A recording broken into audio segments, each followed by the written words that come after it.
नमस्कार दोस्तों, मैं हूं राजकिशोर। न्यूज तक पर राजनीति के आज के अंक में आपका बहुत बहुत स्वागत है। आज आपसे मुखातिब होने से पहले कई विषय जहन में थे, लेकिन तभी सोशल मीडिया से लेकर टीवी और अखबारों में एक खबर सामने आई कि लाल कृष्ण आडवाणी, जो भारतीय जनता पार्टी के शलाका पुरुष हैं और शीर्षस्थ नेताओं में शामिल मार्गदर्शक मंडल में जो भारतीय जनता पार्टी में हैं, उनका आज 95वां जन्मदिन है। तो लाल कृष्ण आडवाणी फिलहाल राजनीति में बहुत ज़्यादा लोग उनको ना जानते हो ऐसा तो कोई नहीं होगा, लेकिन उनका नाम न लिया जा रहा हो क्योंकि वो सक्रिय राजनीति से फिलहाल अब वो दूर हो चुके हैं। किन कारणों से दूर हुए वो एक अलग विषय है, उम्र भी एक विषय है, इससे भी कोई इनकार नहीं कर सकता। लेकिन भारतीय राजनीति का एक ऐसा रथ यात्री था जिसने भारतीय जनता पार्टी की सत्ता की यात्रा को प्रारंभ किया। अगर ये मैं कहूं तो इसमें कतई अतिशयोक्ति नहीं होगी। भारतीय जनता पार्टी की जो सत्ता की ओर रायसीना हिल्स यानी दिल्ली दरबार की तरफ जो यात्रा शुरू हुई, इसका बहुत बड़ा श्रेय लाल कृष्ण आडवाणी को जाता है।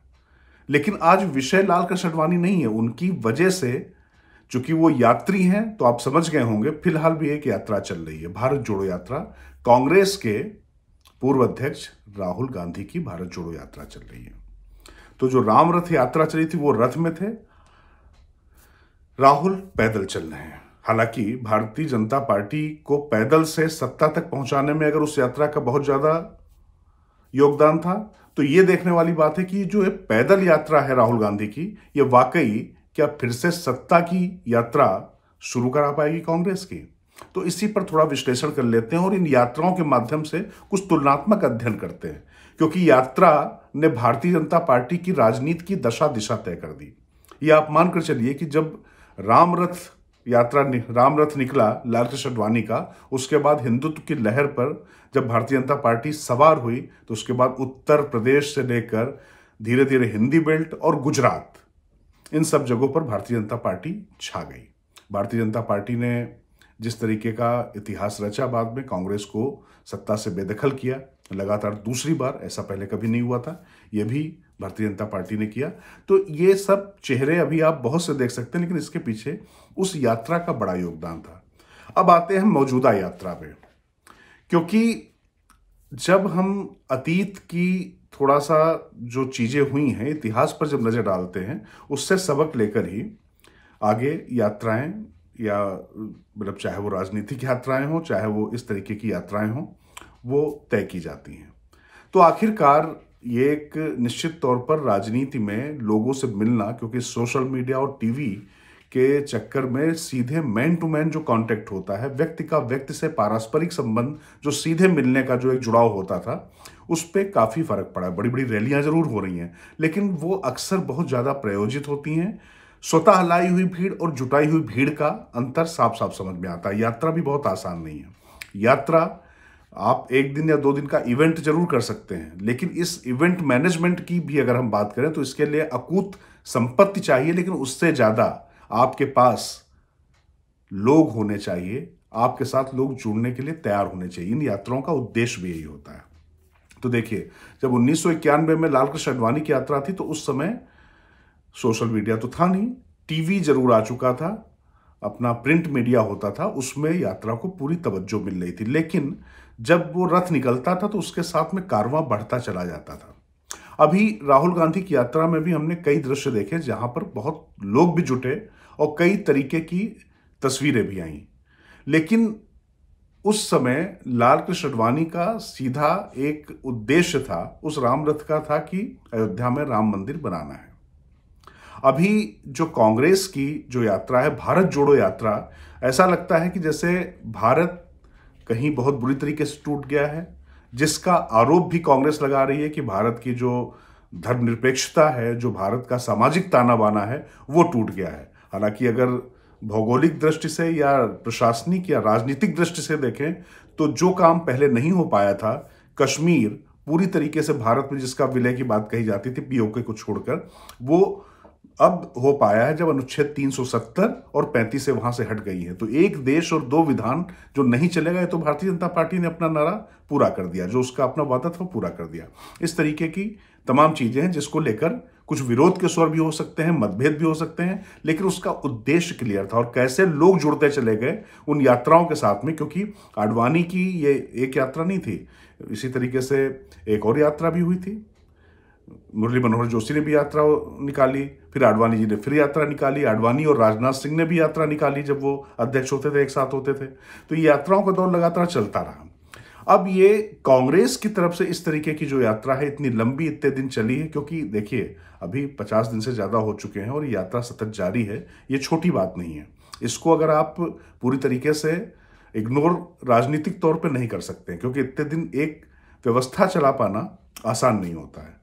लेकिन इस यात्रा के संदेश क्या जा रहे हैं, इस यात्रा से हासिल क्या होने जा रहा है, ये जरूर जानने और समझने की जरूरत है। क्योंकि राहुल गांधी जिस नए भारत, जो एक नया भारत है नरेंद्र मोदी का, एक नए भारत की संकल्पना दे रहे हैं राहुल गांधी, बल्कि राहुल गांधी का जो नया भारत है वो जो मौजूदा नया भारत है इससे पीछे ले जाकर वो सामाजिक ताने बाने की बात कर रहा हूं मैं, विकास की दृष्टि से नहीं कर रहा हूं। जो उनका कोर जो वो कह रहे हैं उसकी बात मैं कर रहा हूं, तो वो उसकी बात कर रहे हैं। लेकिन प्रश्न ये है कि क्या वाकई इसमें कहीं भ्रम तो नहीं हो रहा है?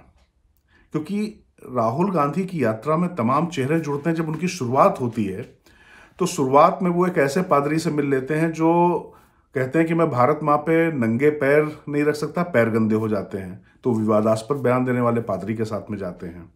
इसके बाद अभी कुछ और तस्वीरें दिलचस्प दिखाई पड़ी। पूजा भट्ट दिखाई पड़ी, जिसमें उनके पिता महेश भट्ट 26/11 की जहाँ तक बात है तो 26/11 में उन्होंने जो किताब थी कि वो हिंदू आतंकवाद का नतीजा है। अब क्या हुआ है, सारी प्रोसीडिंग हो चुकी हैं, उसके गुनहगारों को, जो जीवित गुनहगार पकड़ा गया था उसको फांसी भी दी जा चुकी है, अंतर्राष्ट्रीय स्तर पर उसकी चर्चा हो चुकी है। लेकिन एक वो चेहरा दिखाई पड़ता है, अभी एक और चेहरा दिखाई पड़ता है प्रशांत भूषण का, योगेंद्र यादव का। प्रशांत भूषण वो शख्स हैं जो कश्मीर में जनमत संग्रह की बात करते हैं। अब ये जनमत संग्रह की बात करने वाला व्यक्ति अगर भारत जोड़ो यात्रा में शामिल होता है तो क्या ये उसके जो शब्दशः अर्थ है उसको चरितार्थ कर पाता है क्या? ये बहुत बड़ा प्रश्न है। फिर एक शिल्पकार हैं जो अपने आप को कहते हैं कि हमने पिच बनाई थी, वो राजनीतिक क्यूरेटर के तौर पे आजकल उनकी बड़ी ख्याति हो रही है। वैसे तो पहले सेफोलॉजिस्ट होते थे, फिर उसके बाद उन्होंने आम आदमी पार्टी के लिए पिच तैयार की। वो अलग बात है कि पिच की बात तो जाने दीजिए, ग्राउंड की बात तो जाने दीजिए, आम आदमी पार्टी की स्टेडियम से ही उनको बाहर निकालकर फेंक दिया अरविंद केजरीवाल ने। बात हो रही योगेंद्र यादव की। इसी तरीके से किसान आंदोलन में भी बड़ी बढ़ चढ़कर उनकी भूमिका थी योगेंद्र यादव की। और जब चुनाव अखिलेश यादव हार गए तो उन्होंने कहा हमने तो पिच बहुत अच्छी बनाकर दी थी, लेकिन अब अखिलेश उस पर बैटिंग नहीं कर पाए या वो चुनाव नहीं जीत पाए तो हम क्या कर सकते हैं। तो वो क्यूरेटर भी लगातार वहां पर कन्याकुमारी में भी गए थे शुरुआत से और अभी भी वो दिखाई पड़े। अब प्रश्न ये उठता है कि ये जो चेहरे दिख रहे हैं, क्योंकि इनसे मैसेज क्या जा रहा है? क्योंकि देखिए कुछ तस्वीरें बड़ी भाव विह्वल कर देने वाली आई, कुछ बड़ी प्यारी सी तस्वीरें भी इस पे आई हैं, लेकिन क्या यात्रा का मकसद सिर्फ क्या फोटो ऑप्ट होता है क्या? क्योंकि अगर आप तमाम कांग्रेस के लोग कह सकते हैं कि मीडिया में दिखाया नहीं जा रहा, मीडिया में कुछ हो नहीं रहा, क्योंकि प्रश्न ये है कि राहुल गांधी लगातार चल रहे हैं और कभी कुछ फिल्मों के म्यूजिक लग जाते हैं, कभी कुछ लग जाता है, लोग जुड़ते चले जाते हैं। वो तस्वीरें 1 दिन 2 दिन 3 दिन 4 दिन 8 दिन 10 दिन कितने दिन लगातार वही रिपीट दिखाई जाएंगी। हर बार कुछ कंटेंट क्या नया होता है, क्या विषय उस पर नए होते हैं। और फिर सबसे बड़ी बात है कि जहां पर चुनाव हैं उन चुनावी राज्यों से राहुल गांधी ने अपने आप को अलग कर लिया है। इसको क्या माना जाए? क्या जहां चुनाव हो रहे हैं, गुजरात और हिमाचल प्रदेश दोनों जगह पर भारतीय जनता पार्टी की सरकार है, वहां से अपने आप को अलग कर लेना किस रणनीति का हिस्सा है? वो उत्तर प्रदेश जहां पर कांग्रेस हाशिए पे जा चुकी है, अमेठी से खुद चुनाव राहुल गांधी हार चुके हैं, उससे अपने आप को लगभग अलग कर लेना। पश्चिमी उत्तर प्रदेश में 1 दिन 1.5 दिन के लिए सिर्फ रहेंगे राहुल गांधी, वो नहीं रहेंगे, इसके अलावा उत्तर प्रदेश में नहीं जा रहे। तो आखिर ये जो नॉर्थ बेल्ट से पूरी तरीके से उन्होंने काफी हद तक अपने आप को पूरा काट के रखा है, दक्षिण भारत पर ही ज्यादा उनका फोकस है। ये कैसा भारत जोड़ो है? इसलिए ये सवाल उठाना पड़ रहा है कि एक तो रथ यात्री जिसका जन्मदिन है 95 साल के वो हो रहे हैं, उनकी तो रथ यात्रा से जो सियासत लहलहाई वो पक्कर सामने आ गई है, उसके फल भी उनकी पार्टी काट रही है। लेकिन राहुल गांधी, जिनकी पार्टी रथ क्या पूरे अश्वमेध का यज्ञ चलता था, पूरे देश में उनके कार्यकर्ता सरकार चलती थी, वो पार्टी पूरी तरीके से उनके ही लगभग नेतृत्व में पैदल हो चुकी है। अब वो पैदल यात्रा कर रहे हैं। तो प्रश्न ये उठता है कि ये जो पैदल यात्रा है, क्या ये चुनावी वैतरणी पार कर पाएगी, या कहें कि ये चुनावी रथ या सत्ता का रथ हासिल करा पाएगी कांग्रेस को? ये देखने वाली बात है। क्योंकि देखिए, राजनीति का जो निश्चित तौर पर उद्देश्य जो है, आप स्लोगन कुछ भी रखें, वो जब सत्ता में आप होते हैं तभी आप अपनी विचारधारा को पूरा कर सकते हैं। भारतीय जनता पार्टी के साथ भी यही है कि विपक्ष में रहकर उन्होंने संघर्ष खूब किया, अपनी बातें करती रहे, मुद्दे भी उठाते रहे, लेकिन पूरा तभी कर पाए जब वो सत्ता में आए। अब कांग्रेस की जो भी सोच है, हालांकि वो सोच धर्मनिरपेक्षता का एक जो शब्द है, सामाजिक ताने बाने की जो बात है, और जो भारत जोड़ने की वो बात कर रहे हैं, इसको लेकर जब वो सत्ता में आएंगे तो किस तरीके से जोड़ेंगे? पहले तो अपना कुनबा जोड़ना बहुत बड़ी मजबूरी है, बहुत बड़ी चैलेंज है, माफ कीजिएगा, मजबूरी नहीं, चैलेंज है। क्योंकि ये चुनौती सबसे बड़ी है कि जो पहले G23 की वजह से जो लोग अलग हुए, वो तो जो अलग हो ही गए, इसके अलावा और लोग न टूटें, उन सबको जोड़ लिया जाए। उसके बाद सहयोगी दलों को जोड़ लिया जाए, क्योंकि भारतीय जनता पार्टी ने लोगों को जोड़कर ही कांग्रेस को सत्ता से बाहर किया था। यही चैलेंज कांग्रेस के सामने है कि वो किस तरीके से अपने आप को बड़ा बनाए। एंटी बीजेपी न्यूक्लियस क्या वो बनने की स्थिति में है, जिस तरीके से Bharatiya Janata party anti Congress nucleus बनी थी?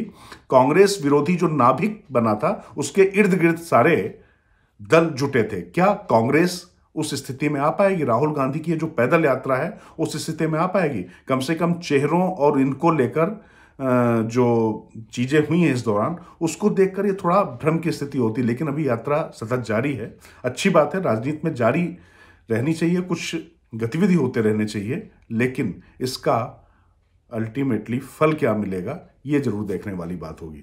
तो लाल कृष्ण आडवाणी से लेकर जो रथ यात्री और अब ये जो पैदल यात्री, इनका ये तुलनात्मक अध्ययन मुझे लगता है कि सबको करना चाहिए, क्योंकि राजनीति पे इन यात्राओं का बहुत असर पड़ता है। तो किसको क्या हासिल हुआ और अभी तक इससे क्या मैसेज गया है, इसका विश्लेषण जरूर होना चाहिए। विस्तार से इस पे और कभी भी चर्चा करेंगे, चेहरों को लेकर और साथ ही मुद्दों को लेकर, और क्या हासिल हुआ, इस पर भी जल्द मुलाकात होगी। फिलहाल लेता हूं आपसे इजाजत। नमस्कार।